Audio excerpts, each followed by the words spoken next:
Shalom Bapak Ibu. Puji nama Tuhan, kita mau bersama-sama pagi hari ini kembali datang untuk memuji, meninggikan nama Tuhan. Biarlah apa yang akan kita naikkan bersama-sama pagi hari ini boleh menyenangkan hati Tuhan. Kita mau bersama-sama datang di dalam doa. Bapa di surga, terima kasih, kami mengucap syukur untuk kemurahan Tuhan di pagi hari ini. Engkau yang selalu memberikan penjagaan, perlindungan atas kami semuanya di sepanjang malam penuh. Tuhan, ketika kami bersama-sama tidur beristirahat. Dan di pagi hari ini Tuhan, kami boleh kembali berhimpun di tempat ini dalam keadaan yang baik. Semua karena kebaikan Tuhan yang Tuhan nyatakan. Di pagi hari ini Tuhan, kami bersama-sama datang merendahkan hati. Untuk sebentar Tuhan, kami memuji, meninggikan nama-Mu melalui ibadah di pagi hari ini. Biarlah Tuhan Kau yang menolong, memimpin dari awal, pertengahan hingga selesainya. Biar kami Tuhan boleh bersama-sama memberikan yang terbaik. Kami percaya Tuhan Kau memberikan hati atas kami semuanya, hati yang terus merindukan akan Engkau, memberikan bibir yang boleh untuk terus memuji dan meninggikan nama Tuhan. Terima kasih Bapa di surga, terima kasih. Di dalam nama Tuhan Yesus kami sudah berdoa dan mengucapkan syukur. Amin. Kita mau bersama-sama menaikkan pujian Ada Tempat Yang Mulia.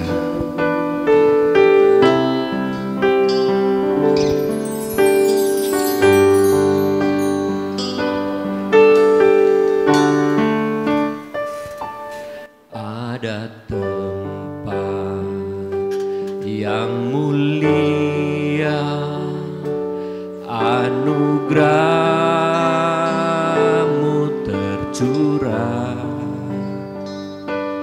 Kau berikan hidup-Mu sebagai ganti dosaku. Lebih dari yang kukira, pengampunan yang kuterima, kasih Yesus yang abadi mengalir di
bangkit berdiri.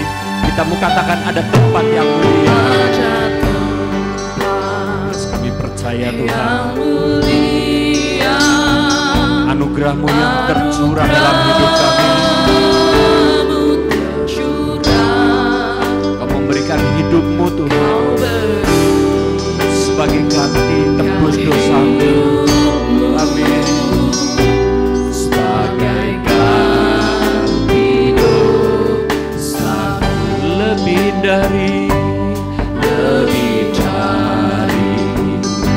yang kukira, pengampunan yang kuterima. Katakan kasih Yesus yang abadi mengalir di Kalvari. Oleh karena salib-Mu, seluruh hidupku milik-Mu. Tuhan, darah-Mu sucikanku, kuasa salib-Mu pulihkan. Oleh karena salib-Mu,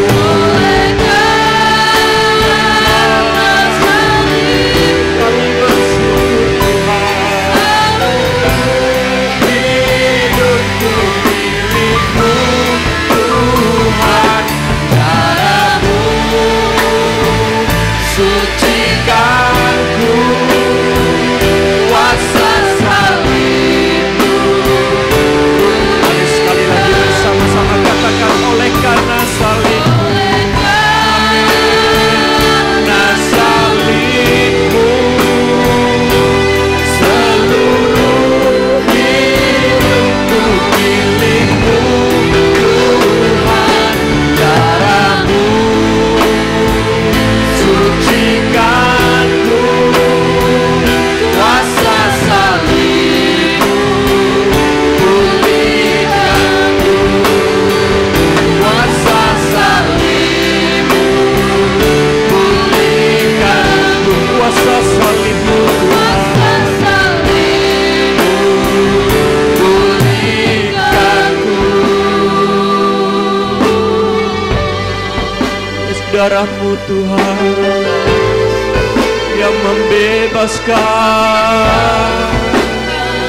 yang menebus dosa kami.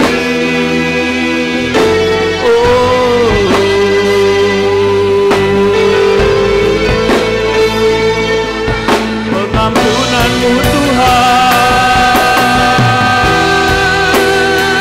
ya Rabbana ya setiamu. Terima kasih.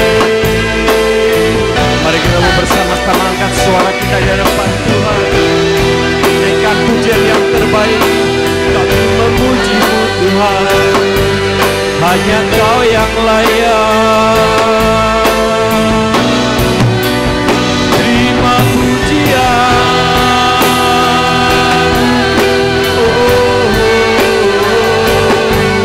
Haleluya. Darah-Mu yang telah menebus hidup kami dari segala pelanggaran, darah-Mu yang telah membebaskan kami dari segala dosa-dosa. Terima kasih Tuhan, terima kasih.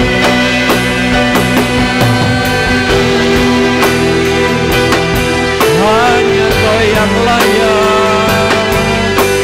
Terima pujian, terima kemuliaan. Biar hadirat-Mu turun di tempat ini pagi hari ini Tuhan. Yes, kami percaya hadirat-Mu memberikan kelegaan, memberikan pemulihan dalam hidup kami. Yes, yang lemah dikuatkan, yang datang dengan segala letih lesu berberat Tuhan memberikan kekuatan dalam hidup kami.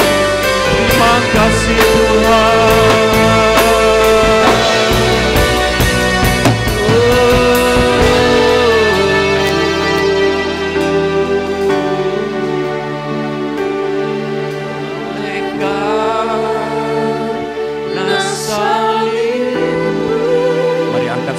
di hadapan Tuhan lebih. Katakan seluruh hidupku milik-Mu Tuhan. Darah-Mu sucikanku, kuasa salib-Mu. Sekali lagi bersama-sama, oleh kuasa salib-Mu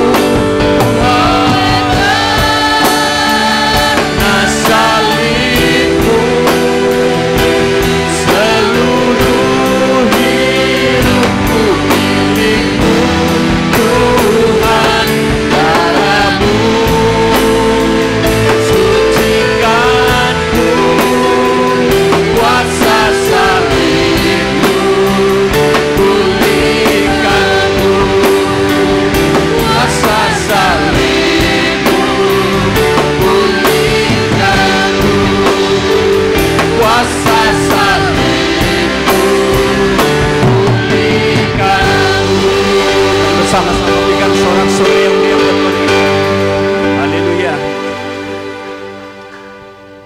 Kami mau terus bersyukur untuk pagi hari ini Tuhan, karena kami boleh memiliki Allah yang luar biasa, memiliki Tuhan yang sudah menebus hidup kami melalui pengorbanan-Mu di kayu salib, melalui darah yang tercurah. Tuhan, kami boleh layak di hadapan-Mu pagi hari ini. Terima kasih untuk setiap kebaikan yang Tuhan nyatakan atas kami. Dan di pagi hari ini Tuhan, kami mau terus meninggikan nama-Mu lebih lagi melalui pujian di pagi hari ini, melalui hidup kami, melalui hati kami, melalui lidah bibir kami. Biarlah nama Tuhan yang semakin ditinggikan. Terima kasih Tuhan, di dalam nama Tuhan Yesus kami sudah berdoa mengucap syukur. Amin. Bapak Ibu bisa berikan sorak-sorai yang meriah buat Tuhan kita. Haleluya. Nah, firman Tuhan di dalam Roma ayat yang ke-8 mengatakan, bila Allah di pihak kita, siapakah lawan kita? Bapak Ibu, pagi hari ini kita akan menaikkan pujian yang mengatakan, kiri kananku ada Tuhan. Ya, nanti saya mengajak kita semuanya yang hadir pagi hari ini, ketika kita menunjuk kiri, kanan, kita mau bersama-sama gerakan badan kita ya. Ketika ada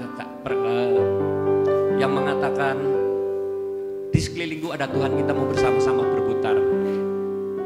Kiri kananku ada Tuhan, di sekelilingku ada Tuhan, dalam hidupku ada Tuhan.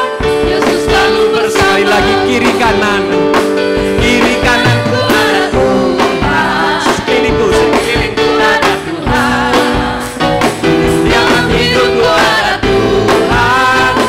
Yesus selalu bersama. Sekali lagi kiri kananku ada Tuhan, sekelilingku ada Tuhan, dalam hidupku ada Tuhan.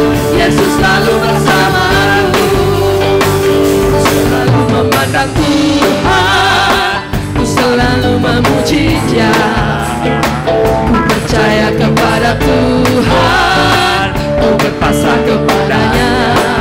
Siang malam ku ingat Tuhan, karena Tuhan pelindungku. Gentar menghadapi semua bersama-sama. Kiri kananku ada Tuhan, sekelilingku ada Tuhan, dalam hidupku ada Tuhan. Yesus selalu bersamaku. Sama-sama lebih lagi. Kiri kananku ada Tuhan.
bersamaku. Kiri kananku ada Tuhan, sekelilingku ada Tuhan, dalam hidupku ada Tuhan. Yesus selalu bersamaku. Katakan Yesus, Yesus selalu ada Tuhan, Yesus selalu bersamaku. Kananku ada Tuhan, Yesus selalu bersamaku.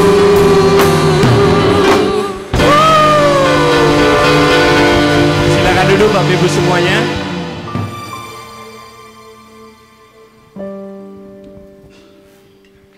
Ya, kita percaya ketika kita benar-benar hidup di dalam Tuhan, Tuhan itu memberikan kuasa untuk kita semuanya. Amin.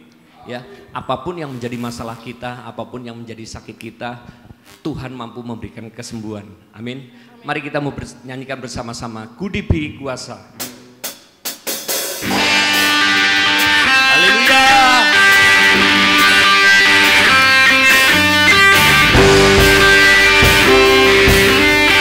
Kita berikan yang terbaik, pujian bagi Tuhan.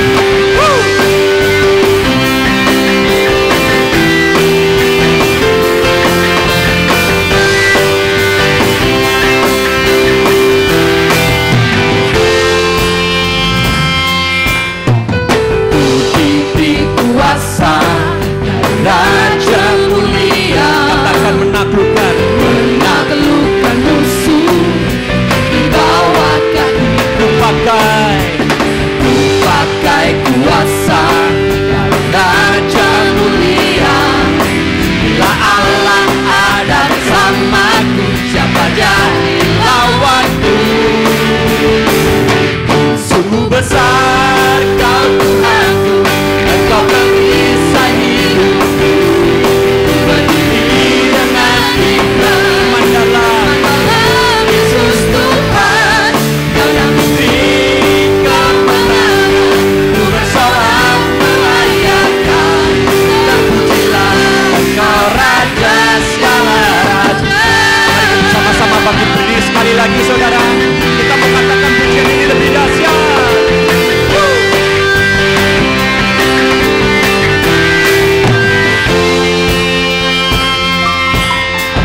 Ku diberi kuasa Raja mulia. Amin.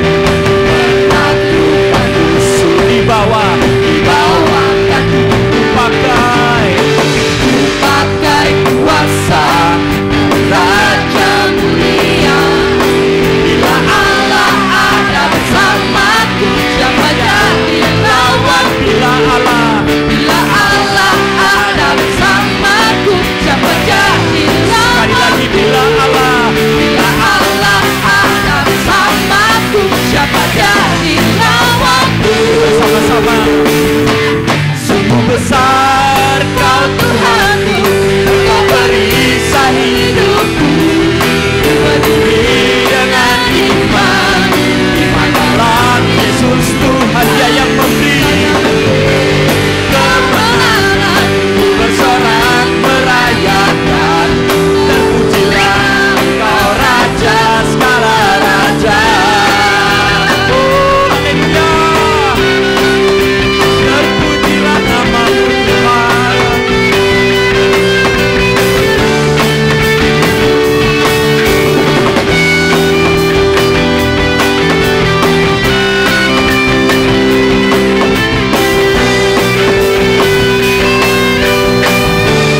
Sama-sama katakan. Sungguh besar Kau Tuhanku, Engkau perisai hidupku. Ku berdiri dengan iman dalam Yesus Tuhan, Kau yang memberi kemenangan. Ku bersorak merayakan, terpujilah Engkau Raja segala raja. Sekali lagi, sungguh besar Kau Tuhanku, Engkau perisai hidupku. Ku berdiri dengan iman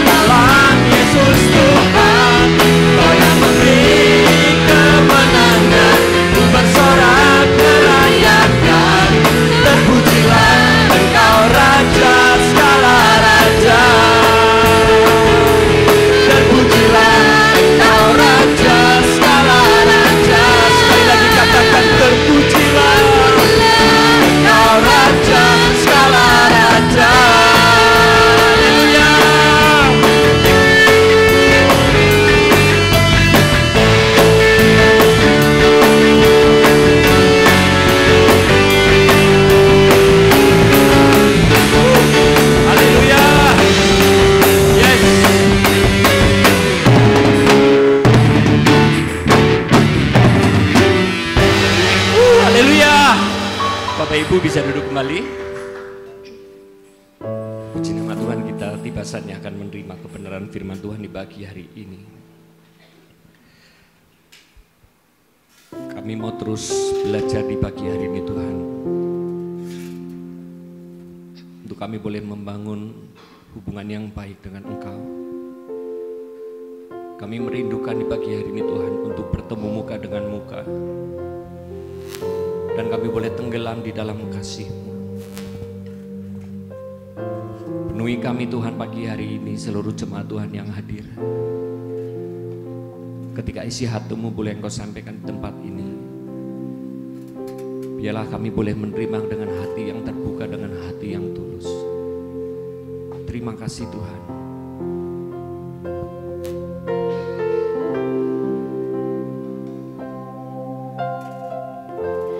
Bapakku rindu. Amin. Menyenangkanmu, ajarku lebih dalam untuk mengenalmu. Mari bersama-sama katakan,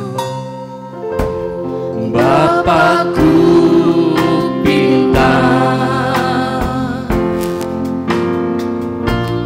layakkan aku,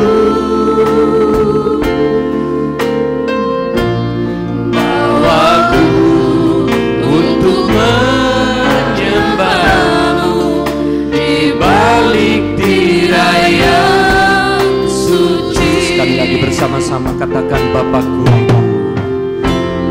Bapakku rindu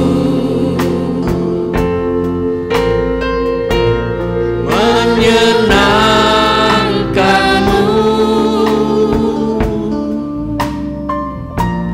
ajarku lebih dalam untuk mengenal-Mu. Bapakku pintar, Bapakku pintar, layakkan aku,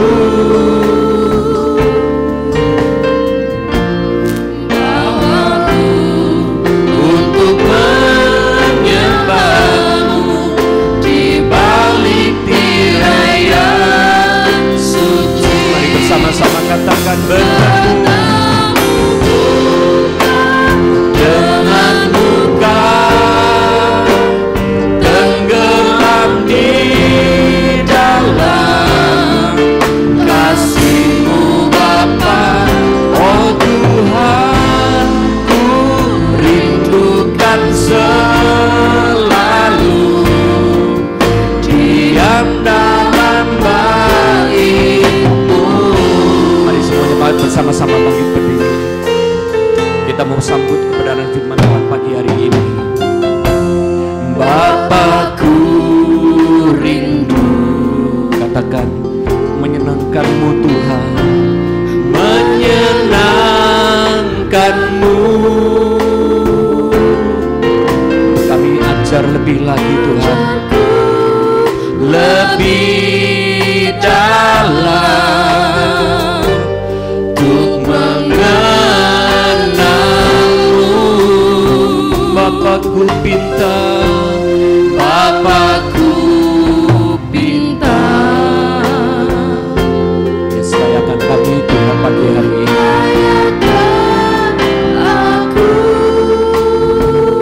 Bawaku untuk menyembah-Mu, bawaku untuk menyembah-Mu di balik tirai yang. Mari angkat tanganmu di hadapan Tuhan pagi hari ini. Muka dengan muka, tenggelam di dalam kasih-Mu Bapa. Oh Tuhan, ku rindukan selalu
kasih-Mu Bapa, oh Tuhan, ku rindukan selalu diam dalam bait-Mu, diam dalam bait-Mu, diam dalam bait-Mu, diam dalam bait-Mu. diam dalam bait-Mu. Yang dalam bait Tuhan. Haleluya.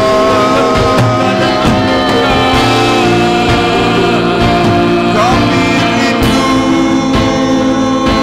kami rindu, kami rindu.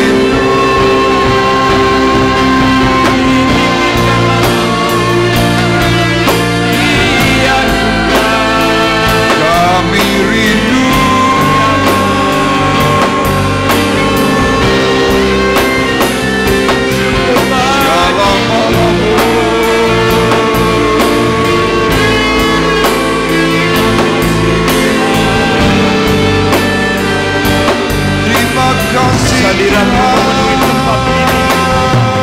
Hadirat-Mu Tuhan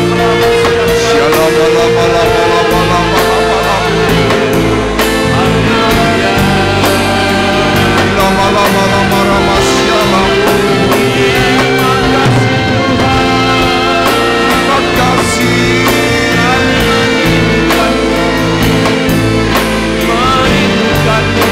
Haleluya.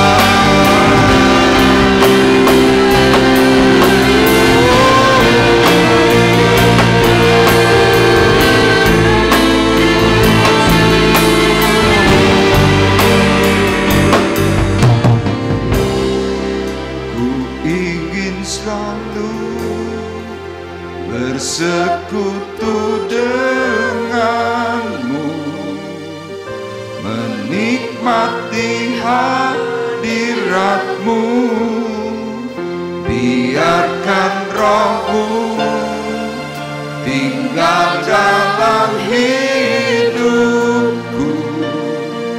Sungguh indah bersamamu. Ku ingin selalu bersekutu denganmu, menikmati hadiratmu, biarkan rohmu tinggal dalam hidupku. Sungguh indah bersamamu, sungguh indah.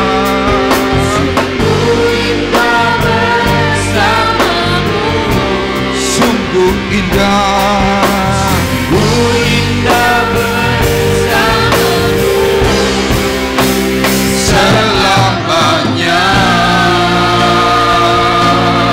Kita berdiri sorak-sorai meriah buat Tuhan kita. Haleluya.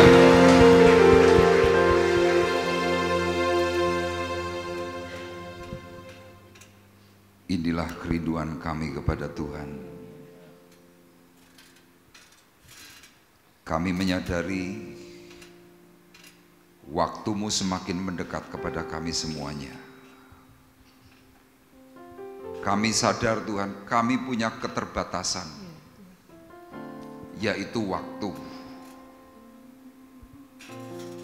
Dan disitulah Tuhan kami mau mengambil bagian yang benar, pengudusan yang daripada Tuhan, sehingga tergenapi setiap rencana yang Tuhan sedang kerjakan dalam diri kami.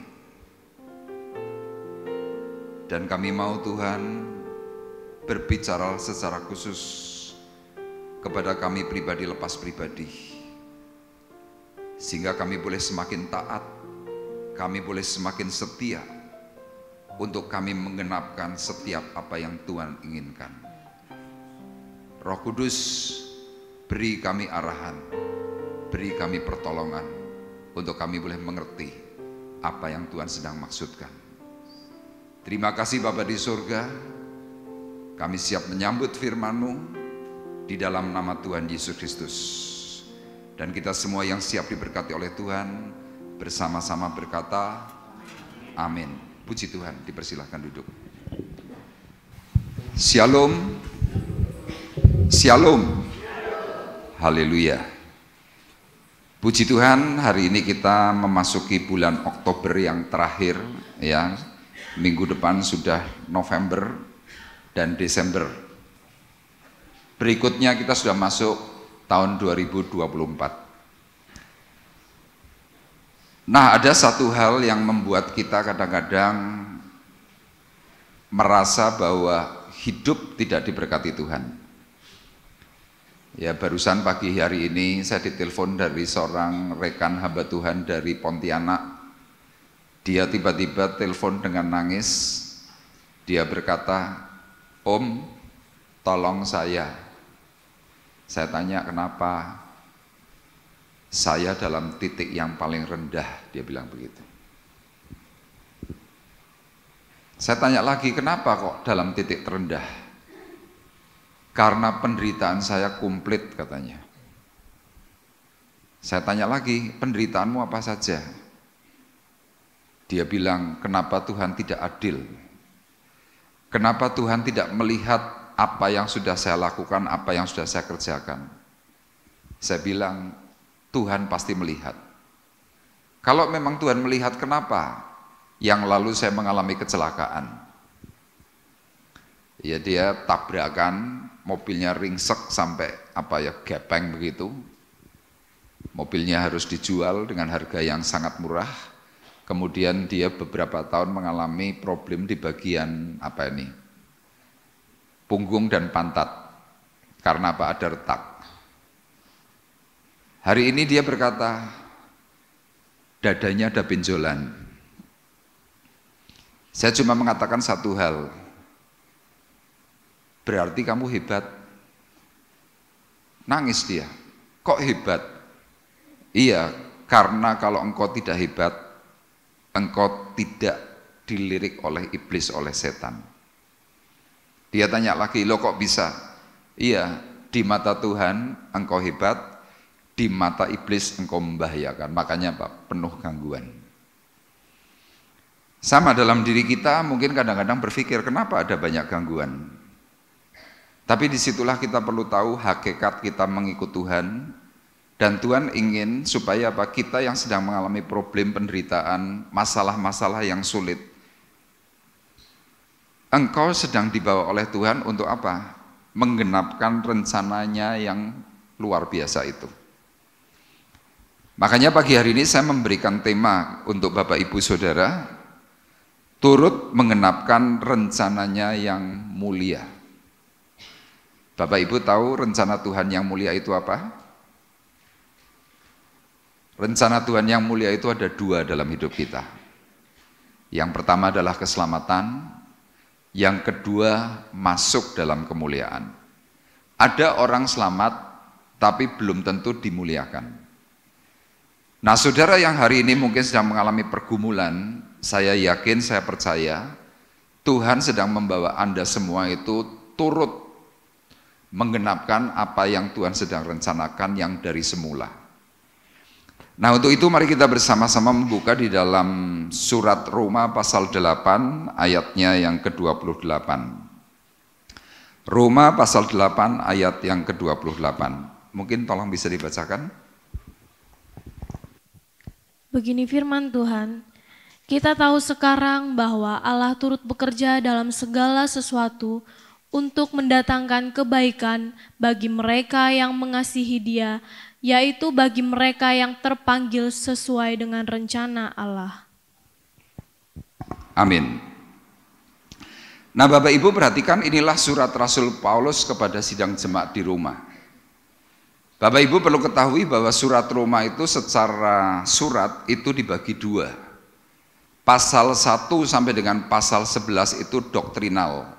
Jadi artinya para Rasul Paulus sedang memberitahu kepada sidang jemaat yang membaca firman Tuhan bahwa doktrin ikut Tuhan ini harus seperti apa. Itu dijelaskan semua mulai dari pasal 1, 2 sampai terakhir pasal 11. Pasal 12 memasuki hal untuk supaya apa? Kita ini praktek. Jadi sudah ada doktrin, kemudian praktek. Nah, di dalam doktrin pasal 8 ini dikatakan demikian. Paulus berkata, kita tahu sekarang bahwa Allah turut bekerja dalam segala sesuatu untuk mendatangkan kebaikan bagi mereka yang mengasihi Dia. Bapak Ibu perhatikan ayat terakhir, yaitu bagi mereka yang terpanggil sesuai dengan rencana Allah. Terpanggil sesuai dengan rencananya. Nah, kalau Bapak Ibu belajar dari bahasa Indonesia, kata terpanggil itu padanan dalam bahasa Jawa itu artinya apa? Katut. Ya, jadi kita semua Bapak Ibu termasuk saya, seharusnya saudara dan saya itu bukan orang yang mengalami panggilan itu khusus. Tidak. Tetapi gara-gara Israel yang hari itu menjadi umat pilihan Tuhan, diberi sesuatu yang istimewa, mereka menolak. Mereka dipanggil. Kalau dipanggil itu khusus. Tapi kita sebagai umat Tuhan yang hari ini percaya kepada Tuhan, kita bukan dipanggil, tetapi kita ini terpanggil. Saya ini terpanggil. Kenapa? Dahulu saya adalah bisnismen, saya orang sekuler, saya kerja umum. Tiba-tiba karena sesuatu hal, Tuhan tangkap saya dipanggil. Jadi dalam hidup saya ini saya terpanggil. Banyak orang dahulu bertanya kepada saya, Pak Arief kok bisa terpanggil? Saya ceritakan pengalaman saya. Nah, sekali lagi kata terpanggil itu artinya apa? Katut, terbawa. Yakobus tolong channel 3-nya agak dikurangi feedback. Ya. Jadi kata terpanggil itu artinya apa? Terbawa. Satu contoh. Saudara ngelamar pekerjaan, kemudian waktu saudara memberikan lamaran, saudara dites dan di hasil tes itu saudara gagal. Waktu saudara gagal, saudara mikir, sudah nggak mungkin ada panggilan. Tapi tiba-tiba beberapa bulan kemudian saudara terima panggilan. Waktu saudara terima panggilan, saudara kemudian kembali diwawancara ulang. Bagian pewawancara berkata, loh, berkas Bapak ini tulisannya ini ditolak. Tapi kok Bapak bisa terima undangan kami untuk bisa datang? Ini yang namanya terpanggil. Tanpa sengaja, orang membuat surat ini keliru. Katut, saudara bisa masuk kerja. Itu terpanggil. Contoh yang lain, kadang saudara mungkin pernah jual koran, pernah jual barang bekas, pernah jual kertas-kertas bekas. Kertas ini dijual, dirombengkan. Nah, suatu hari saudara cari ijazah, mungkin itu ijazah SMA atau SMP. Saudara cari. Gak ketemu, kemudian diingat-ingat, coba diingat-ingat. Istri tiba-tiba ngomong, waduh, katut terjual waktu kita jual koran. Itu terjual. Sama saudara yang hari ini tidak mengalami satu panggilan khusus, tetapi saya percaya sewaktu saudara mulai hidup di dalam Tuhan, saudara ini terpanggil. Nah, waktu saudara tanpa sengaja engkau ikut terpanggil, apa panggilan itu? Firman ini berkata, sesuai dengan rencana Allah. Nah, Rasul Paulus hari itu menceritakan hidupnya.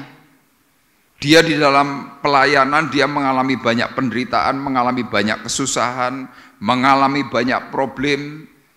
Dan waktu dia mengerti bahwa, panggilan Tuhan dalam hidupku ini kok ajaib ya.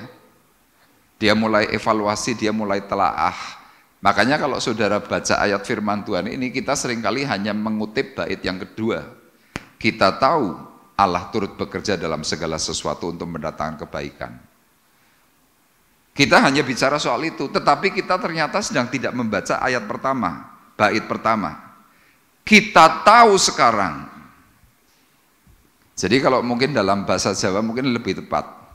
Aku ngerti saiki, kira-kira begitu. Jadi saudara yang hari ini sedang mengalami banyak penderitaan, kesusahan, seperti kata Rasul Paulus, saudara harus mulai ngerti. Aku ngerti saiki, aku ngerti sekarang, aku tahu sekarang. Apa yang kau ketahui? Oh, ternyata Allah itu turut bekerja dalam segala sesuatu untuk aku supaya mendatangkan kebaikan. Sama dalam peristiwa saya mengalami panggilan, saya dulu berpikir, kalau Tuhan memang mau pakai hidupku, kenapa aku harus kentir dulu?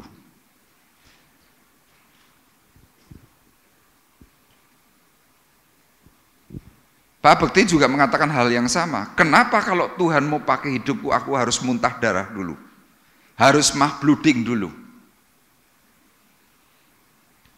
Dalam hidup kita manusia kadang-kadang kita kepinginnya kalau bisa semuanya enak. Kaya raya, semuanya punya, semuanya oke, nyaman, mapan. Kita langsung berkata, nanti aku mau melayani Tuhan. Tapi Bapak Ibu boleh tes. Apakah orang-orang yang mapan itu bisa melayani Tuhan dengan baik? Rata-rata nggak bisa. Kenapa? Tidak pernah mengalami sesuatu yang berat. Saya punya rekan di Semarang, dahulu teman kerja sekuler. Dia lebih rohani daripada saya. Di tahun kira-kira tahun 90-an dia nginjil kepada saya. Dia cerita, Rif, suatu hari nanti saya akan tinggalkan semua pekerjaan saya. Nanti saya akan noto dulu istri, anak-anak sampai semuanya baik. Habis itu semuanya tak tinggalkan. Itu dari tahun 90. Artinya kalau dihitung sampai sekarang ini sudah 33 tahun. Orang ini melakukan pekerjaan Tuhan enggak? Dia hanya pergi ke gereja dan dia sampai hari ini tetap bekerja sekuler. Dia punya toko dan tidak pernah meninggalkan pekerjaannya. Kenapa? Semuanya baik-baik. Suatu hari saya pernah ngomong sama dia, saya panggil dia Koh. Koh, kapan Anda mau melayani Tuhan? Dia cuma bilang, Rif, kowe malah luwih dhisik daripada aku. Saya ingatkan dahulu apa yang dia sampaikan. Tapi lihat, karena kemapanan dia tidak tinggalkan hidupnya. Tapi lihat, orang-orang yang mengalami kesusahan, mengalami sesuatu yang berat. Ketika tahu bahwa Tuhan itu tolong, seperti halnya Rasul Paulus, kita tahu sekarang. Orang itu berani memberikan hidup, bahkan mungkin memberikan nyawanya untuk Tuhan. Kenapa orang itu kok berani? Karena orang yang sedang mengalami penderitaan, orang itu bisa paham sebenarnya apa yang Tuhan sedang inginkan, apa yang Tuhan sedang kerjakan dalam dirinya. Makanya Rasul Paulus di sini berkata, yaitu bagi mereka yang terpanggil sesuai dengan rencana Allah.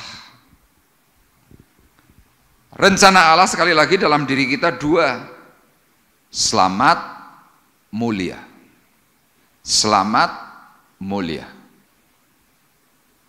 Makanya saya berkata, kalau saudara hari ini mengalami kesulitan, mengalami problem, ya minggu yang lalu saya sudah jelaskan dalam 2 Tesalonika 1 ayat yang ke-5. Adilnya penghakiman Allah. Kamu layak untuk memasuki kerajaan Allah, yaitu kamu yang sekarang menderita karena kerajaan itu. Jadi kalau kita tidak mengalami penderitaan, kita layak masuk kerajaan Allah enggak? Enggak. Tapi lihat di dunia banyak sekali orang menuntut kalau bisa apa? Terus bahagia, terus bahagia, terus bahagia. Nanti melalui eksposisi dalam surat 1 Petrus, kita nanti bisa belajar. Siapa kira-kira orang yang bisa ikut mengambil bagian? Siapa orang-orang yang bisa mengenapkan rencananya yang mulia itu? Yuk sekarang kita bersama-sama membuka dalam surat 1 Petrus pasal 1, mulai dari ayat 1 sampai dengan ayat yang ke-22. Bapak Ibu yang membawa Alkitab atau mungkin yang membawa HP yang ada Alkitabnya bisa membuka. Karena kalau Anda tidak membuka nanti bingung. Saya nanti menuliskan di beberapa teks PowerPoint ini tidak lengkap. Ya, kita lihat bersama-sama. Judul perikop dari ayat 1, dari 1 Petrus 1 ayat 1 berkata tentang salam. Firman Tuhan berkata demikian. Dari Petrus, Rasul Yesus Kristus kepada orang-orang pendatang yang tersebar di Pontus, Galatia, Kapadokia, Asia Kecil, dan Bitinia, yaitu orang-orang yang dipilih sesuai dengan rencana Allah Bapa kita, dan yang dikuduskan oleh Roh supaya taat kepada Yesus Kristus dan menerima percikan darahnya, kiranya kasih karunia dan damai sejahtera makin melimpah atas kamu. Jadi Bapak Ibu perhatikan, Rasul Petrus memberikan arahan kepada sidang jemaat yang hari itu sedang dilayani dan mereka mengalami banyak masalah, banyak penderitaan. Jadi kata salam yang dimaksudkan oleh Rasul Petrus adalah apa? Pemberitahuan sebenarnya siapa dirimu.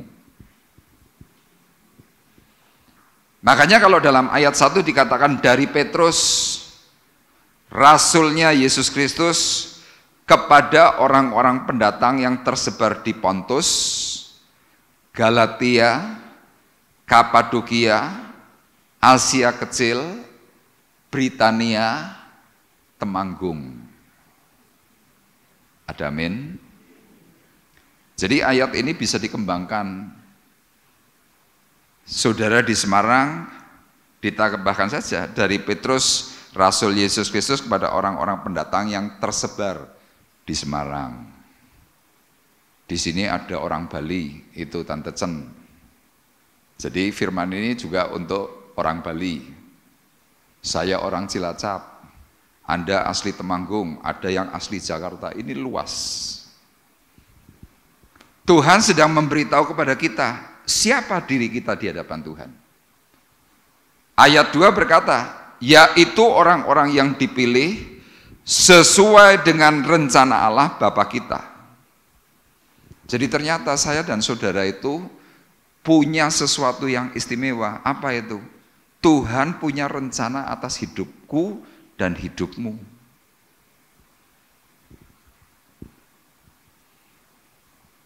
Tadi yang saya sampaikan tentang orang yang telepon, dia hari ini dalam titik rendah.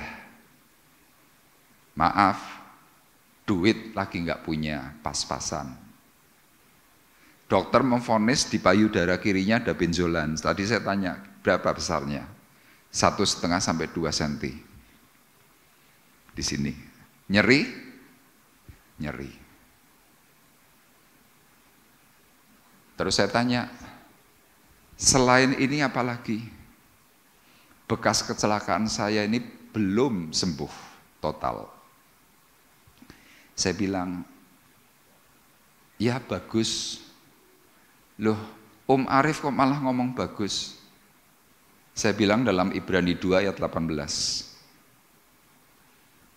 Yesus mengalami penderitaan untuk apa? Untuk menolong mereka yang dicobai. Kalau kamu tidak pernah mengalami hal masalah pencobaan, bagaimana kamu bisa ceritakan kepada orang lain tentang pelayananmu? Kan nggak bisa apa yang mau diceritakan. Tapi coba kalau saudara menderita, ketemu dengan teman yang menderita, saudara bisa ceritakan.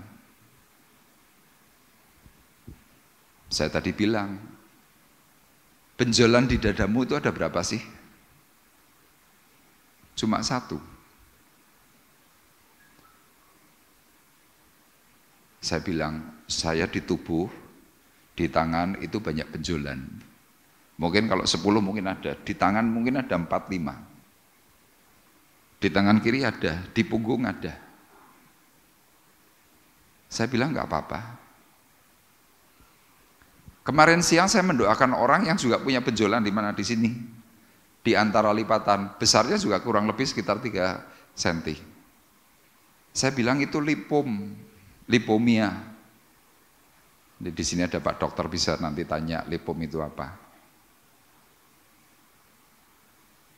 Itu cuma apa ya, kalau orang Jawa bilang kan uci-uci. Ada yang ganas, ada yang tidak ganas. Saya bilang loh, ini loh sudah bertahun-tahun gak ada masalah. Kok bingung? Karena dia masih nangis, terus tadi saya bilang,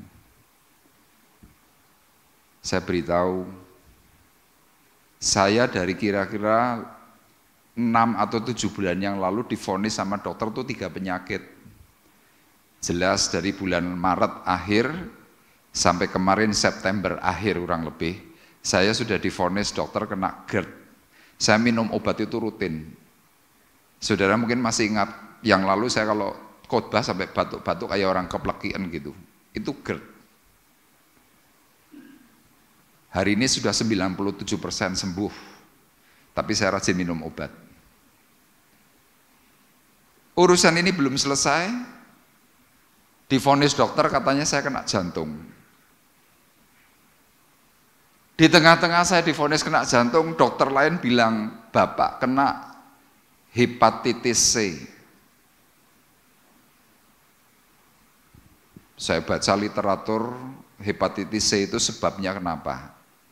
Salah satunya soal makanan. Makannya mungkin kurang higienis, orang bisa kena. Tapi di literatur yang lain ditulis di situ, akibat hubungan sejenis.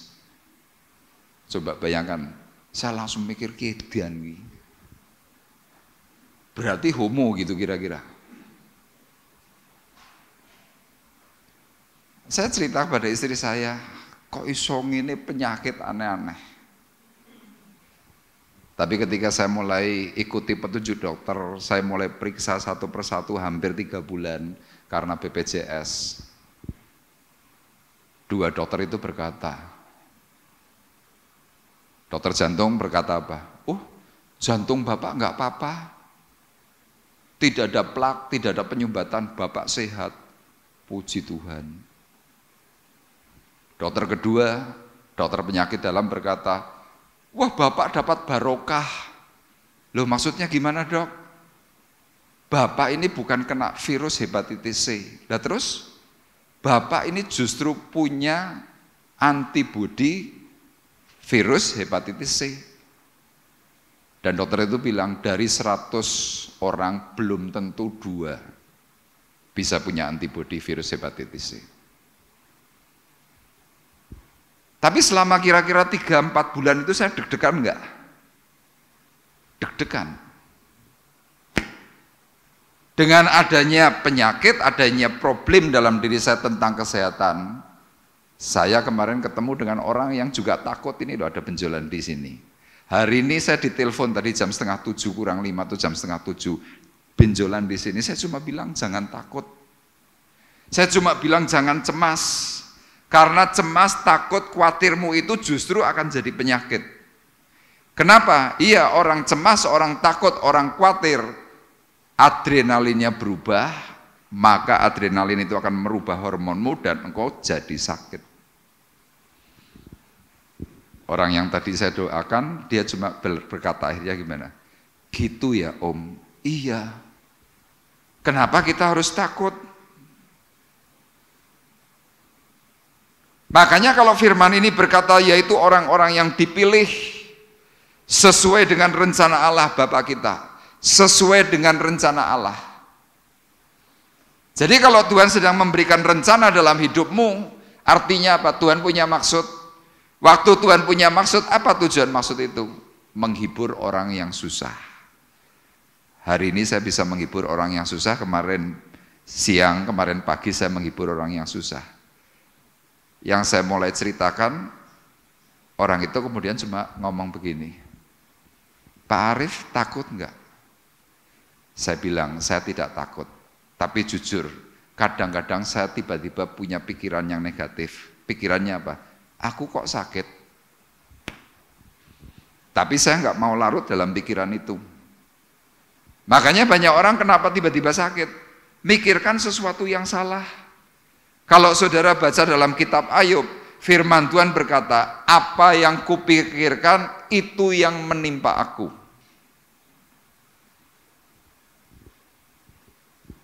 Makanya Tuhan hari ini memberikan kepada kita ini hidup untuk apa? Untuk kita bisa ngerti setiap rencana. Tapi coba kalau saudara tidak pernah dengar firman Tuhan, rencana Tuhan dalam diri kita kadang-kadang kita ini buntu, nggak ngerti. Makanya hal yang pertama, untuk kita ini bisa ikut mengambil bagian menggenapkan rencananya yang mulia, yang pertama kita harus mau menghargai kemurahan Allah. Katakan amin. Saudara bisa nggak hargai kemurahan Allah? Bisa kalau saudara tahu. Kalau saudara tidak tahu, saudara tidak akan bisa. Nah, ayat 3 perhatikan. Ayat 3 ini Petrus memberikan pengalamannya kepada sidang jemaat di tempat di mana surat itu dilayangkan. Ayat 3 dikatakan, terpujilah Allah dan Bapa Tuhan kita Yesus Kristus yang karena rahmat-Nya yang besar telah melahirkan kita kembali oleh kebangkitan Yesus Kristus dari antara orang mati kepada suatu hidup yang penuh pengharapan. Nanti saudara boleh baca secara komplit, tapi saya mau jelaskan ayat 3. Kenapa Petrus berkata terpujilah Allah? Petrus itu sedang menyatakan kepada jemaatnya, dia berterima kasih kepada Tuhan. Tolong teksnya tampilkan lagi. Mungkin teks yang PowerPoint aja, masih ada. Dia sedang menyatakan kepada sidang jemaatnya bahwa terpujilah Tuhan. Terima kasih Tuhan. Kenapa? Karena rahmat Tuhan yang besar telah melahirkan aku kembali oleh kebangkitan Yesus Kristus dari antara orang mati. Kenapa dia tuliskan itu? Karena suatu hari Petrus dia pernah murtad. Gara-gara apa? Dia diberi pertanyaan oleh beberapa orang. Nah, waktu Petrus murtad inilah kemudian Petrus itu lari dari hadapan Tuhan. Tetapi ketika Yesus bangkit dari antara orang mati, Yesus cari Petrus. Pertanyaan Yesus cuma satu. Petrus, apakah engkau mengasihi aku? Simon Petrus, apakah engkau mengasihi aku? Simon Petrus, apakah engkau mengasihi aku? Itu sampai 3 kali.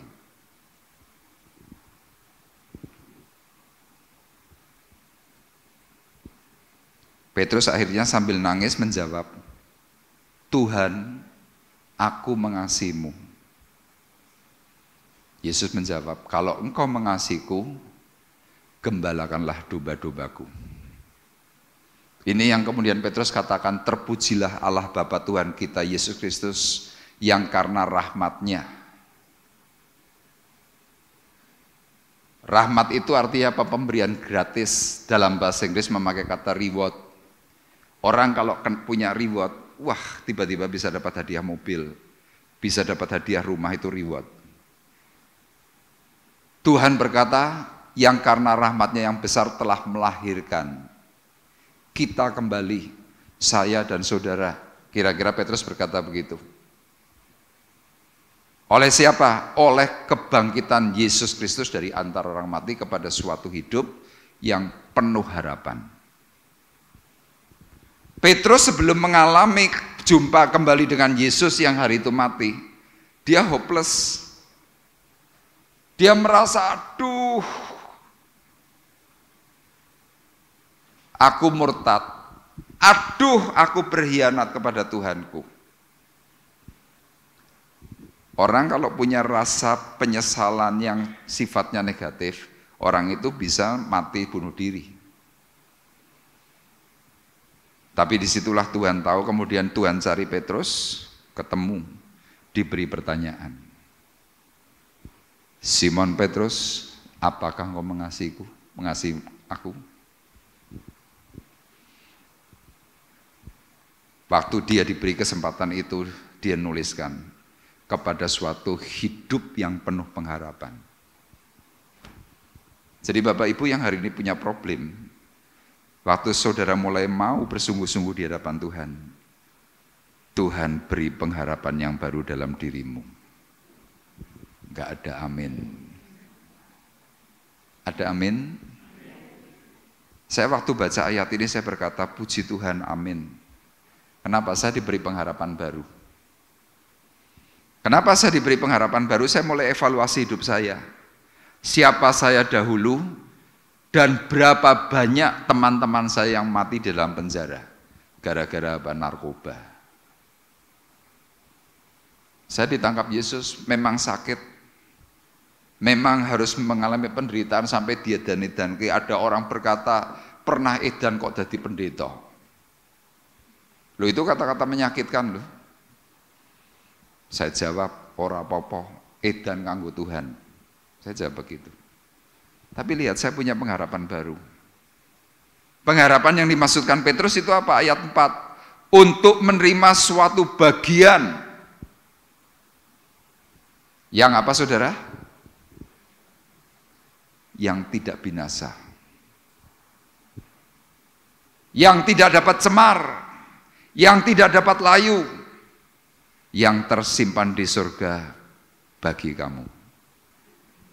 Wah, kan hebat. Coba saudara bayangkan, siapa sih diri kita? Loh, kadang-kadang kalau kita mau ngomong jujur loh, coba ingat-ingat masa lalumu. Orang nggak perlu tahu, tapi coba engkau ingat waktu dulu engkau melakukan sesuatu yang salah. Wah, ngisin-ngisin kita nan. Jadi maaf ya, saya dulu waktu bermain narkoba, kalau lagi di kamar kecilnya diskotek, kepala nyender tembok, maaf ya, saya buka celana terus sambil gini loh, hedek, sambil kencing. Coba kalau yang lihat itu orang normal, apa sudah enggak ngomongin kentir, kira-kira begitu kan. Jadi saya sekarang kalau lagi ingat-ingat seperti itu, wah aku disi kentir. Loh itu cuma masalah kencing karena narkoba. Terus hal yang lain. Dan jangan lupa Bapak Ibu, suatu hari kelak kita yang tidak bertobat, Tuhan akan putarkan itu loh video hidupmu. Nanti saudara yang masuk ke dalam penghakiman, pengadilan Allah, engkau disetelke dari lahir, rodok gede, tua, kamu melakukan apa saja itu direview semua oleh Tuhan. Makanya kalau kita sudah bertobat, kita sudah selesaikan semua dosa kita kadang-kadang review. Seperti saya ini mereview, wih ngisin-ngisin tenan.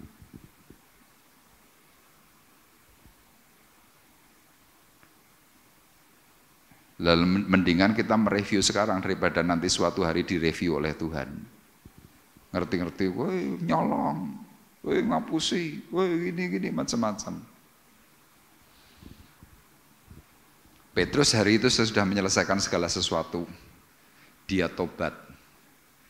Dan dia buktikan perkataannya kepada Tuhan. Dia mau mati seperti Tuhannya. Cuma bedanya apa? Yesus mati disalib dengan kepala di atas. Petrus berkata, aku tidak layak untuk mati seperti Tuhanku. Aku minta disalib dengan kepala di bawah. Itu dipenuhi. Kenapa? Dia punya pengharapan baru. Dia punya surga yang baru. Ayat 5. Yaitu kamu yang dipelihara dalam kekuatan Allah karena imanmu. sementara kamu menantikan keselamatan yang telah tersedia untuk dinyatakan pada zaman akhir. Jadi Petrus ingatkan, kita ini orang pendatang, kita orang yang terpanggil, bukan orang yang dipilih langsung. Kita ini cuma katut.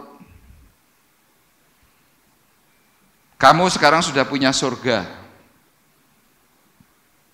Sekarang yang paling penting, kamu bisa nggak jaga imanmu? Ini ayatnya. Kamu yang dipelihara dalam kekuatan Allah karena imanmu, sementara kamu menantikan keselamatan, sementara saya dan saudara ini sekarang lagi nunggu. Makanya keselamatan ada 3 unsur. Roh, hari ini saya percaya kepada Yesus, Bapak Ibu percaya kepada Yesus, rohmu pasti selamat. Jiwa, proses. Tubuh, akan. Jadi kalau hari ini rohmu pasti selamat, kalau engkau matinya sekarang. Tapi kita kan belum mati. Nah, waktu kita belum mati, jiwa kita ini loh yang lagi diproses oleh Tuhan. Kenapa? Jiwa kita ini yang paling sulit diatur. Makanya dalam ayat 9, tolong ditampilkan di dalam Alkitab. Ayat 9, perhatikan Bapak Ibu.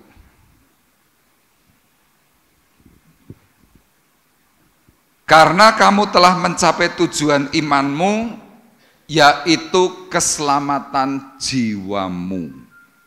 Jadi kalau hari ini Bapak Ibu diberi pertanyaan, tujuan kamu punya iman apa sih? Petrus menjawab, agar jiwamu itu selamat.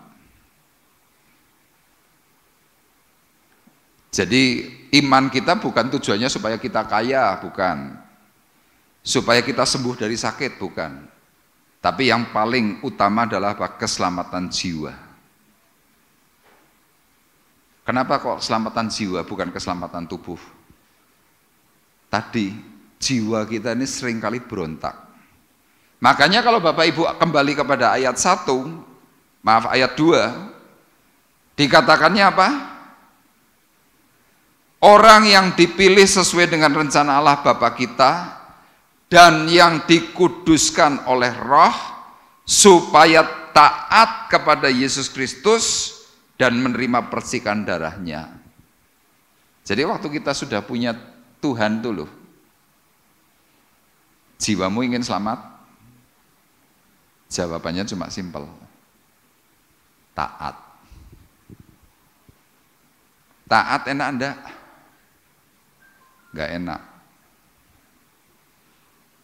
Kata taat itu mempunyai arti kata dalam bahasa asli itu hupumuni.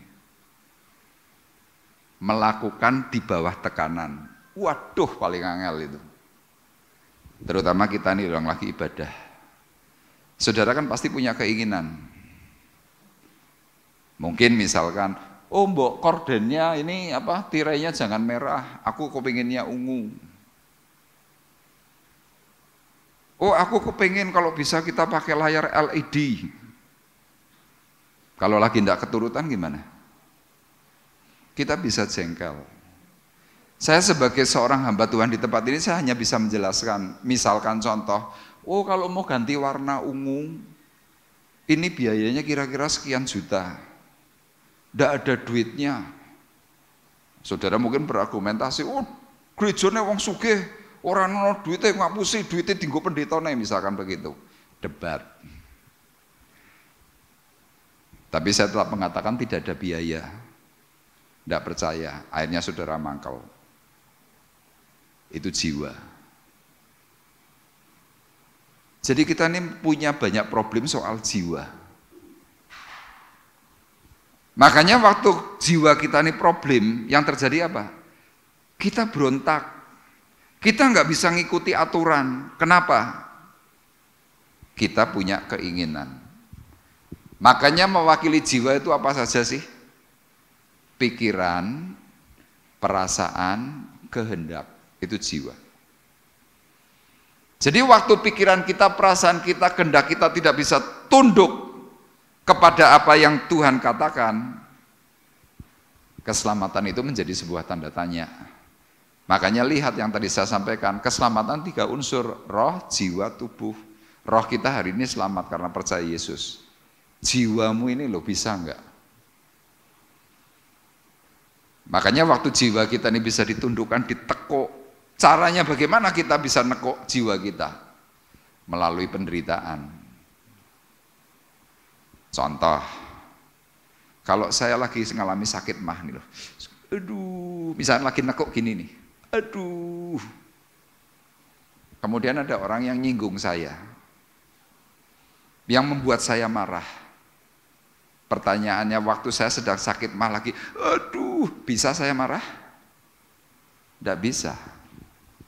Mau tidak mau saya akan ngurusi tubuh saya dulu. Aduh, wes terserah kowe meh ngomong apa karo aku karepmu, terserah. Paling cuma gitu. Makanya kadang-kadang kita ini diberi kelemahan. Diberi titik rendah.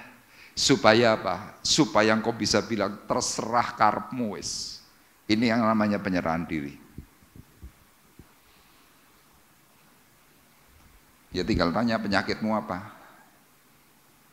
Jantung, waktu saudara gini, aduh, terus ada orang yang menyinggung perasaanmu, meh dilawan sik, gitu kan, aduh, dah aku nyerah karepmu, paling gitu. Jantung mah, terus apa lagi? Sakit gigi itu loh. Anda disikung, waduh, sudah terserah karepmu. Itu sedang nekuk jiwamu. Makanya kalau kita sedang ditekuk oleh Tuhan melalui sakit penyakit, maaf kata, ojo tambah kemelinti. Jangan semakin berontak. Jangan merasa, oh aku masih bisa kuat. Ora kuat, percaya aja deh.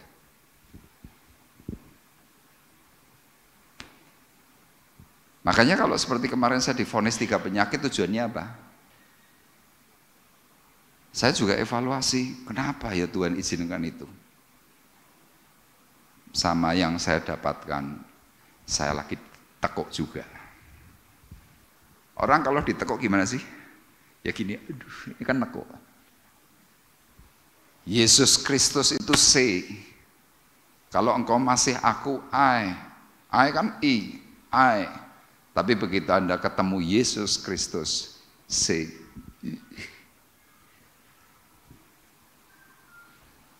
Saya kan pernah berikan analogi.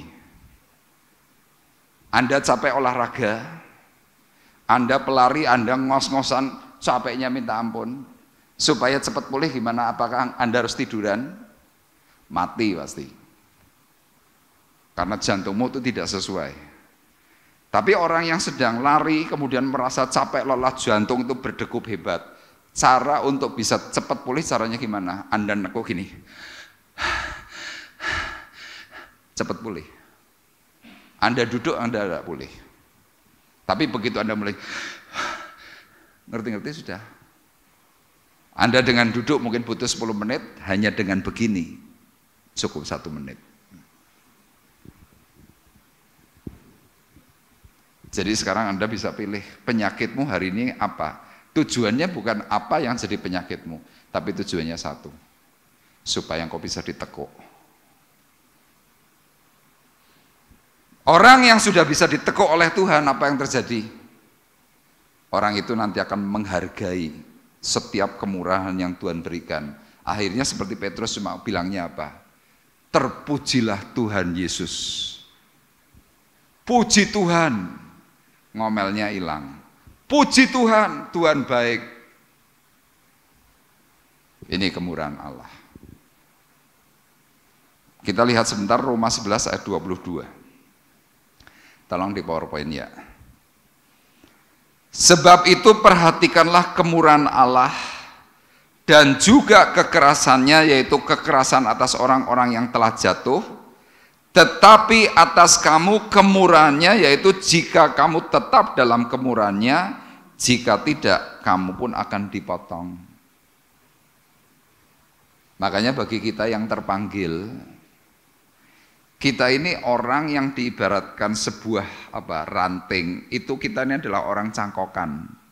Nanti saudara baca dalam Roma pasal 11. Yesus itu adalah pokok pohon zaitun, kita ini ranting. Ranting yang asli, dahan yang asli itu Israel. Kita ini dari sesuatu yang liar. Tuhan ambil, Tuhan stek, terus langsung ditempelkan di pokok zaitun. Celek. Bertumbuhlah jadi Kristen. Itu kemurahan. Tapi kalau seandainya kita keluar dari jalur kemurahan, apa yang terjadi? Firman tadi berkata, kamu pun akan dipotong. Jadi Bapak Ibu perlu ingat, meskipun kita hari ini sudah terima kemurahan Allah, bisa sewaktu-waktu kalau kita tidak taat, kita akan tiba-tiba dipotong. Dipotong itu sakit. Jadi kalau kita bisa menghargai kemurahan, engkau pasti selamat. Yang kedua, kalau engkau bisa bertahan dalam penderitaan, sudah ada kemurahan, Tuhan izinkan penderitaan. Ayat 6. Bergembiralah akan hal itu sekalipun sekarang ini kamu seketika harus berduka cita oleh berbagai-bagai pencobaan. Maksud semuanya itu ialah untuk membuktikan kemurnian imanmu yang jauh lebih tinggi nilainya daripada emas yang panah, diuji kemurniannya dengan api, sehingga kamu memperoleh puji-pujian dan kemuliaan dan kehormatan dari kehormatan pada hari Yesus Kristus menyatakan dirinya. Tolong ayat Alkitabnya tampilkan. Jadi Bapak Ibu lihat, waktu ada kemurahan, Tuhan turunkan penderitaan. Untuk apa? Nguji iman. Dan waktu imanmu diuji, kalau Bapak Ibu perhatikan, ternyata ujian itu tujuannya untuk supaya Anda bisa memperoleh yang namanya puji-pujian. Ujian, pujian. Anda tidak diuji, Anda tidak dipuji. Mahasiswa itu kalau di wisuda, ya ada beberapa istilah. Kalau yang terbaik kalau nggak salah dengan pujiannya. Anda yang sudah diuji, Anda yang sudah ujian, Anda yang sudah menyerahkan tesis macam-macam, Anda lulus, kemudian Anda diundang wisuda. Namanya dipanggil, misalkan Paulus Arif Budiono lulus dengan pujian, yang hadir langsung tepuk tangan. Sama saudara sedang begitu, sedang dibawa oleh Tuhan untuk apa? Menerima puji-pujian, tapi harus diuji dulu. Makanya firman itu tadi berkata dalam ayat 6, bergembiralah akan hal itu sekalipun sekarang ini kamu seketika harus berduka cita. Jadi untuk kita bisa menghargai kemurahan Allah, Tuhan mau lihat, coba kamu yang sudah dicangkokkan, engkau yang sekarang sudah menjadi bagian daripada kehidupan Yesus, engkau waktu diuji bagaimana? Kalau kita bisa menyelesaikan itu semua tadi dalam ayat 9 dikatakan, kamu telah mencapai tujuan imanmu yaitu keselamatan jiwa. Orang kalau nggak tahan dalam ujian itu bisa keluar jalur. Makanya Bapak Ibu lihat, Anda pasti masing-masing mengalami tes, termasuk saya. Orang yang sensitif pasti dites hatinya. Orang yang ngamuan pasti akan terus dites karakternya. Sampai engkau benar-benar mentok. Kalau engkau tersinggungan, nanti orang kan diizinkan oleh Tuhan akan menyinggung perasaanmu terus. Terus engkau akan terus diusik. Sampai engkau bisa berkata, ya Tuhan, aku nyerah. Jadi orang yang bisa mengenapkan rencana Allah ini loh, kalau orang itu rela untuk menderita. Makanya Yesus pernah berkata dalam Matius 10, kamu akan dibenci oleh semua orang oleh karena namaku, tetapi orang yang bertahan sampai pada kesudahannya akan selamat. Kadang-kadang saudara berkata, aku sudah tahan. Aku enggak tahan. Di Semarang ini loh sekarang lagi marak. orang pindah gereja. Banyak yang pindah kepada gereja-gereja yang baru yang kelihatannya bertumbuh. Waktu ditanya, kenapa kamu kok dipindah? Aku sudah nggak tahan. Loh kenapa aku nggak tahan? Oh, pengajarannya membosankan. Sing diomongke mati terus surga terus, mati terus surga terus. Yang dicari apa? Oh yang energik, anak muda semuanya. Udah lihat, kadang kita diuji loh yang seperti itu, tapi kita nggak sadar. Makanya yang terakhir ini bagian penting. Siapa orang yang bisa masuk untuk mengenapkan rencananya yang mulia? Yang ketiga, yang mau mengamalkan kasih persaudaraan. Yuk kita baca bersama-sama, 2, 3. Mau mengamalkan kasih persaudaraan. Ini bagian yang hari ini paling sensitif, kasih persaudaraan. Paling sensitif. Ayat 22 Bapak Ibu perhatikan. Karena kamu telah menyucikan dirimu oleh ketaatan kepada kebenaran, sehingga kamu dapat mengamalkan kasih persaudaraan yang tulus ikhlas, hendaklah kamu bersungguh-sungguh saling mengasihi dengan segenap hatimu. Kasih persaudaraan ditulis dalam bahasa asli itu adalah Philadelphia.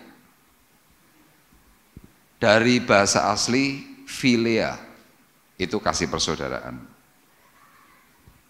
Nah, Philadelphia itu dibagi dua, dari kata philia atau phileo plus kata adelpos. Adelpos itu saudara. Itu makanya jadi kasih persaudaraan. Nah, waktu seseorang itu bisa mengamalkan kasih persaudaraan yang tulus ikhlas, Tuhan mengatakan apa? Hendaklah kamu bersungguh-sungguh saling mengasihi dengan segenap hatimu. Dari sama-sama dasar kasih, yang satu kasih persaudaraan, yang selanjutnya itu adalah kasih kepada semua orang. Ayat bersungguh-sungguh saling mengasihi itu dalam bahasa asli itu memakai kata agape sate. Bukan sate kambing, tapi agape sate. Agape sate itu dari dua kata agapau dan agape. Makanya tadi saya memberikan contoh gambar burung merpati, tolong tampilkan. Ya, kekristenan kita ini simbolnya adalah burung merpati, itu simbol Roh Kudus. Di sini saya beri gambar burung merpati itu 2. Kenapa kok hubungan kasih persaudaraan itu hubungannya dengan burung merpati? Burung merpati itu kalau secara analogi, burung merpati adalah burung yang selalu tahu jalan pulang. Jadi mau digabur seberapa jauh dia pasti balik. Itu burung merpati. Kenapa? Burung merpati itu punya GPS khusus di otaknya yang kecil itu. Dia selalu ingat. Gambaran orang Kristen yang memiliki kasih persaudaraan, orang itu selalu ingat kepada siapa orang itu harus kembali. Kemudian burung merpati adalah burung yang romantis. Anda pernah lihat burung merpati tukaran gitu? Tarung gitu, cokot-cokotan? Enggak. Burung merpati itu saking romantisnya itu ya, kalau Bapak Ibu perhatikan, yang burung merpati jantan biasanya kalau sedang mendekati betinanya apa? Sininya itu membesar, membubung. Semua gini.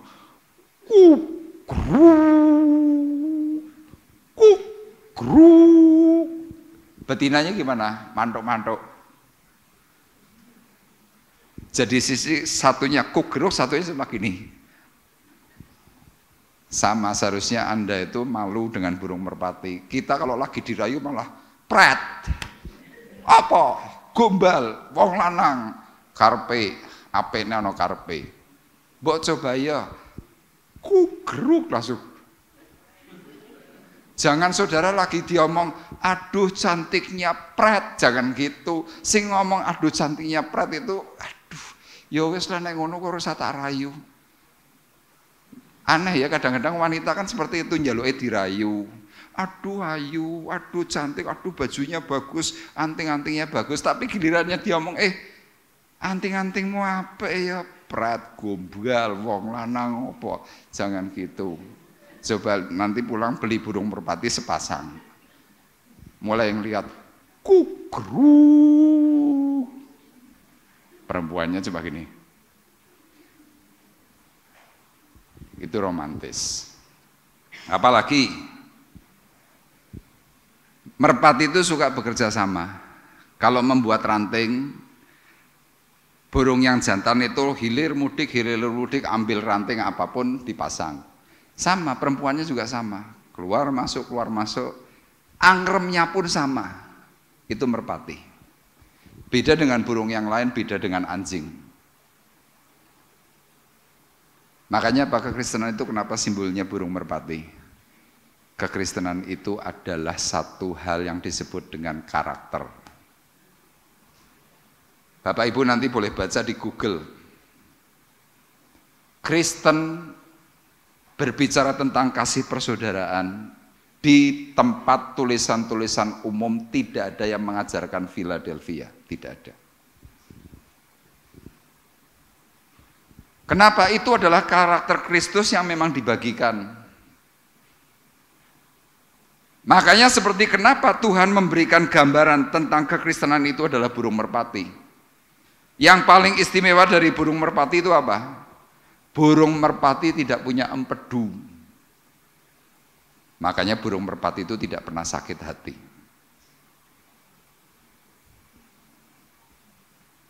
Kita sidik-sidik sakit hati, sidik-sidik benci, sidik-sidik kecewa.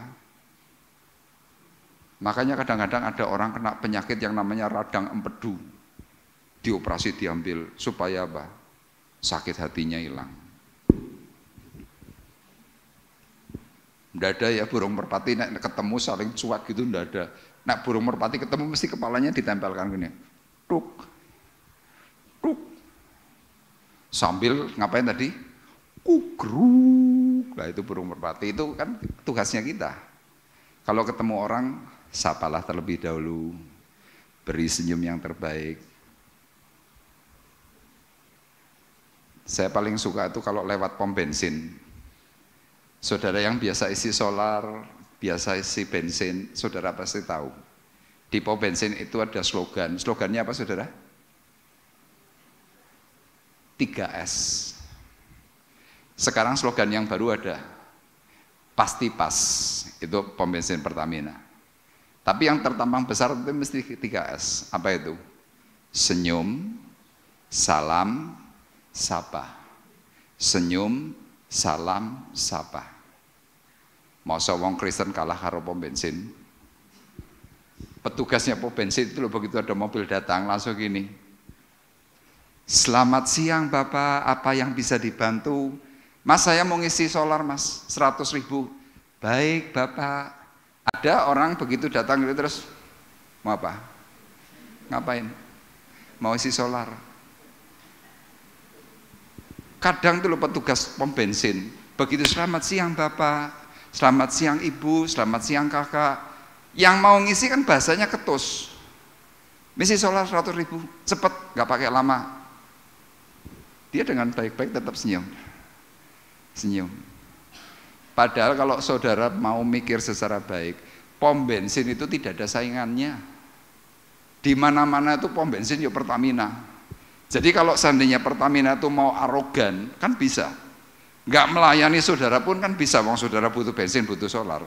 Tapi lihat kenapa mereka memberikan 3S. Senyum, salam, sapa. Semuanya untuk apa? Maintenance, perawatan supaya mereka ngerti bahwa ini adalah yang terbaik.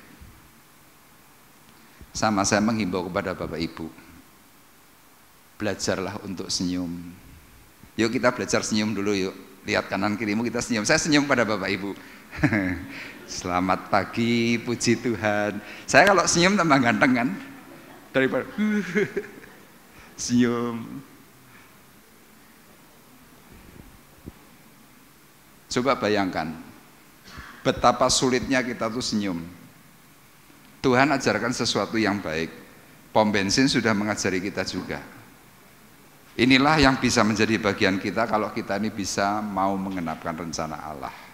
Yang pertama, kalau kita menghargai anugerah, menghargai kemurahan-Nya. Kemudian yang kedua, kalau kita bertahan di dalam penderitaan. Dan yang ketiga, kalau kita mau mengamalkan kasih persaudaraan. Saya berani pastikan hidupmu pasti akan mengalami berkat, pemulihan, dan anugerah. Amin. Tuhan memberkati kita.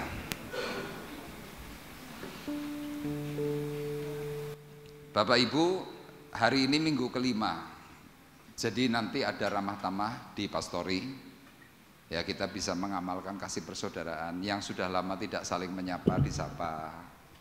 Yang sudah lama tidak memberikan senyum, tersenyumlah. Ngobrol. Saya menghimbau kepada Bapak Ibu, jangan terburu-buru pulang. Amin. Jangan terburu-buru apa, saudara? Pulang. Ngobrol dulu, say hello sebulan sekali. Sambil mengatakan Tuhan memberkati hidupmu. Yuk kita akan naikkan pujian Hanya Dekat Allahku, Rasa Tenang Hatiku. Hanya dekat Allahku, rasa tenang hatiku.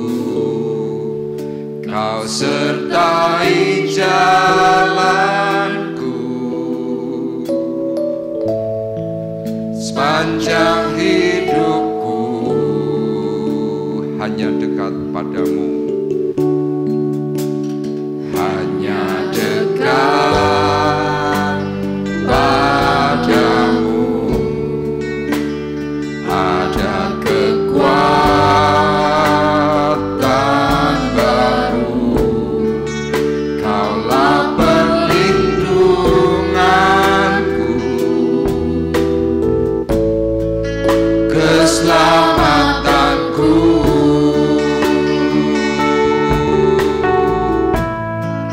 Ku ingin selalu bersekutu denganmu, menikmati hadiratmu. Biarkan Rohmu tinggal dalam hidupku.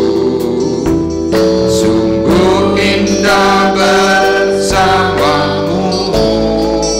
Ku ingin selalu bersekutu denganmu, menikmati hadiratmu.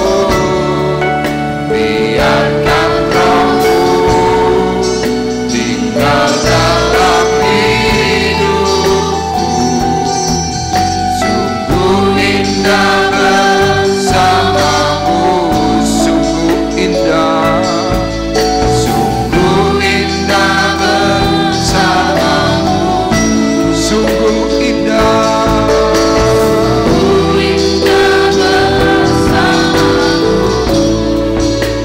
Selamanya. Bapak Ibu, pujian ini diambil dari Mazmur 73. Jadi hari itu pemazmur Asaf, dia berkata, Tuhan baik bagi semua orang. Tapi aku nyaris terjerumus, aku nyaris tergelincir, karena aku cemburu melihat keberhasilan orang fasik. Mereka baik, mereka tidak pernah sakit. Mereka kaya, mereka gemuk. Tetapi aku yang sudah melayani Tuhan, aku mengalami banyak masalah. Pemazmur hari itu hatinya berontak kepada Tuhan. Tetapi Tuhan yang penuh kasih membawa pemazmur dalam sebuah penglihatan. Dibawalah pemazmur ini masuk melihat hal yang terakhir. Dibawa ke neraka. Dan pemazmur melihat akhir hidup orang fasik. Mereka tergelincir, mereka mengalami kengerian. Detik itu juga pemazmur berkata, Tuhan ampuni aku. Sekarang aku mengerti waktu aku menderita di dalam dunia, karena Tuhan sedang membawa aku dalam kemuliaan. Itulah sebabnya kemudian pemazmur berkata dalam Mazmur 73, hanya dekat Allahku aku tenang. Ada tentram, ada ketenangan jiwa. Makanya pemazmur kemudian berkata, ku ingin selalu bersekutu denganmu, menikmati hadiratmu, biarkan rohmu tinggal dalam hidupku. Sungguh indah bersamamu, ku ingin selalu bersekutu denganmu, menikmati hadiratmu, biarkan rohmu tinggal dalam hidupku. Sungguh indah bersamamu, ku ingin. Kita bersama-sama bangkit berdiri. Yuk kita bersama-sama bergandengan tangan satu dengan yang lain. Bergandengan tangan. Di hadiratmu, biarkan rohmu. Kita bersama-sama bergandengan tangan. Kita tunjukkan kepada Tuhan. Sungguh indah bersamamu, ku ingin selalu bersekutu denganmu, menikmati hadiratmu, biarkan rohmu tinggal dalam hidupku. Sungguh indah bersamamu selamanya.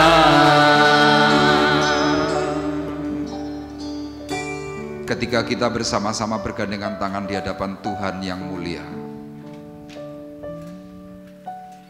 Tuhan menaburkan benih yang baru,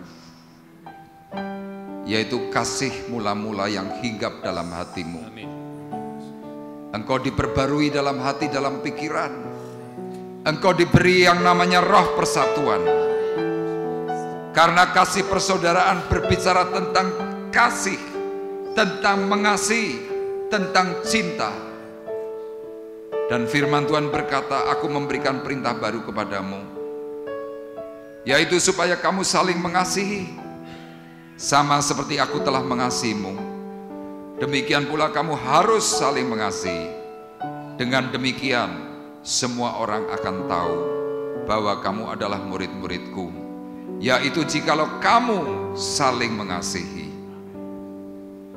Mari kembali bersama-sama katakan, ku ingin selalu bersekutu denganmu, menikmati hadiratmu, biarkan rohmu tinggal dalam hidupku.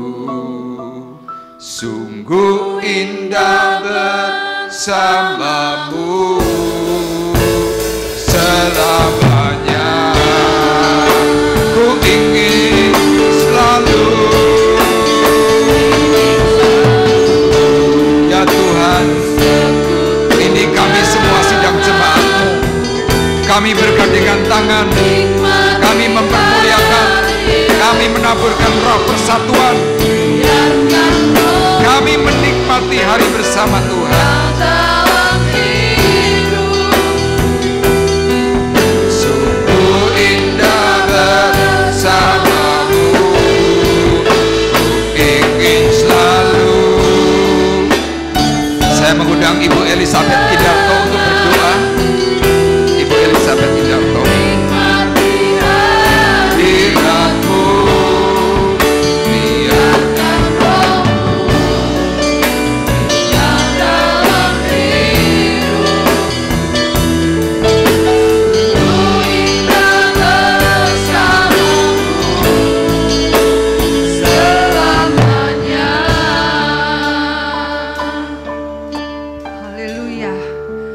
kasih Tuhan, Bapak, pagi hari ini kami merasa berbahagia karena Engkau telah taburi kami dengan firman-Mu, sehingga kami boleh melihat, kami boleh mendengar, dan kami boleh belajar melakukannya.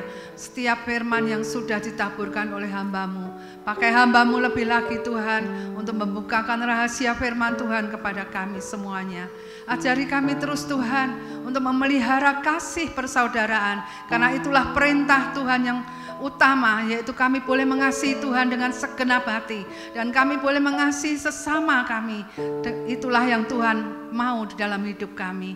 Mari ya Allah Roh Kudus, pimpin kami terus supaya kami boleh melakukan firman Tuhan, dan kami boleh menjadi berkat dimanapun kami berada. Ajari kami Tuhan untuk melakukannya, sehingga dunia boleh melihat bahwa Engkau ada di dalam hidup kami, Engkau ada di dalam perbuatan kami, Engkau ada di dalam setiap perkataan kami, sehingga mereka boleh datang kepada Engkau, menerima keselamatan yang dari Engkau, sesuai dengan janji Allah. Barang siapa yang percaya kepada Tuhan Yesus Kristus, yang sudah mati dan rela melakukan semuanya untuk menebus dosa setiap kami. Kami percaya Tuhan, kami sudah disediakan keselamatan yang dari Engkau, dan kami mau mengerjakan keselamatan itu dengan takut dan gentar. Kami mau Tuhan berusaha terus untuk kami tetap di dalam panggilan-Mu Tuhan, karena Engkau sudah memanggil kami. Kami sebagai orang-orang yang terpanggil, kami sungguh merasakan satu anugerah yang begitu besar, dan kami akan pelihara itu terus Tuhan, sehingga kami boleh selamat sampai Engkau datang kembali yang kedua kali. Terima kasih Tuhan, dan biarlah pada pagi hari ini kami boleh pulang membawa damai sejahtera, sukacita yang dari Allah terus mengalir dalam hidup kami ya Bapa. Terima kasih Tuhan, kami serahkan semua di dalam tangan-Mu. Kami awali hidup ini bersama-sama dengan Tuhan. Dalam nama Tuhan Yesus kami mengucap syukur dan terima kasih. Haleluya. Amin. Puji Tuhan. Dan Tuhan, di pagi hari ini saya mengundang yang bertugas untuk mengedarkan kantong. Kita akan bersama-sama berdoa terlebih dahulu. Tuhan Bapa di surga, terima kasih untuk pagi hari ini. Engkau yang terus memberikan kesempatan atas kami untuk kami boleh menabur untuk pekerjaan Tuhan di tempat ini. Melalui keuangan, melalui setiap berkat yang kami miliki, Tuhan, kami percaya seberapapun yang kami persembahkan, biarlah boleh menjadi kelebaran kerajaan Tuhan di tempat ini. Engkau memberkati untuk seluruh tangan-tangan yang memberikan, bahkan yang belum bisa memberikan Tuhan pagi hari ini. Firman-Mu berkata, Engkau yang akan mengembalikan berkali-kali lipat. Berkati untuk imamat yang menjalankannya Tuhan. Terima kasih Bapa. Di dalam nama Tuhan Yesus kami sudah berdoa mengucap syukur. Amin.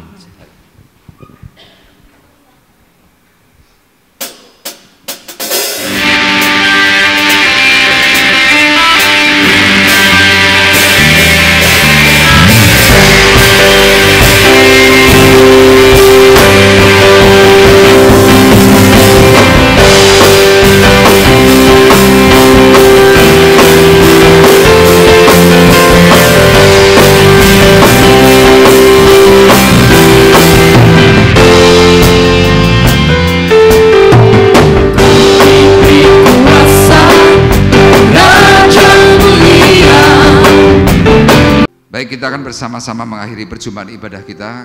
Saya mengundang kembali Bapak Ibu untuk bangkit berdiri, kita akan berdoa. Kami berdoa kepada Tuhan pagi hari ini, sesudah kami mengabdikan diri melalui ibadah, dan kami percaya Tuhan, ibadah kami berkenan, karena kami mendengar apa yang Tuhan sudah katakan, dan kami bersyukur karena anugerah Tuhan semakin bekerja melimpah atas kami. Secara khusus Tuhan, untuk Ibu Nurkalis, untuk Ibu Ayu, Ibu Juantini dan Ibu Loan, yang berulang tahun Engkau memberikan kesehatan, kekuatan, hikmat, pengertian, bahkan Tuhan hal-hal yang baik di masa mendatang.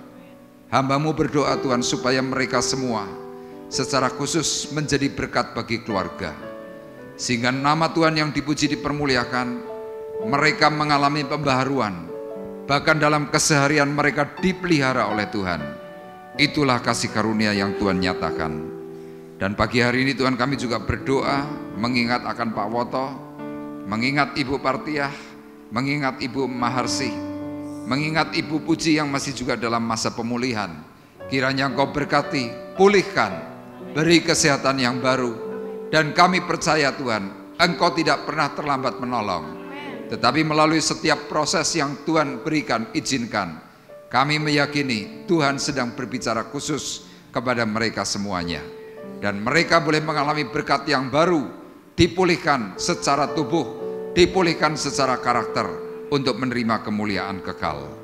Terima kasih, dan kami juga mengingat Tuhan akan anak-anak kami yang sekolah, yang dalam kota maupun luar kota. Kiranya Tuhan tolong, Tuhan perlengkapi, beri mereka kecukupan, bahkan pemeliharaan yang baik, sehingga mereka aman, mereka dalam perlindungan Tuhan. Kami juga berdoa Tuhan untuk saudara kami yang sedang mencari pekerjaan. Kami meyakini Engkau memberikan pekerjaan yang terbaik. Dan kami juga mengingat Tuhan untuk anak-anak yatim, mengingat para janda, mengingat fakir miskin. Kiranya Tuhan menolong, memberkati mereka semuanya. Dan kami juga berdoa Tuhan untuk bangsa dan negara Indonesia, supaya Tuhan memberikan berkat, keamanan atas kami semuanya. Terima kasih Bapa di surga, dan sebentar kami juga akan menerima berkat makanan minuman. Sebelum kami menerima, Engkau kuduskan, sucikan, menjadi kesehatan dan kekuatan bagi kami.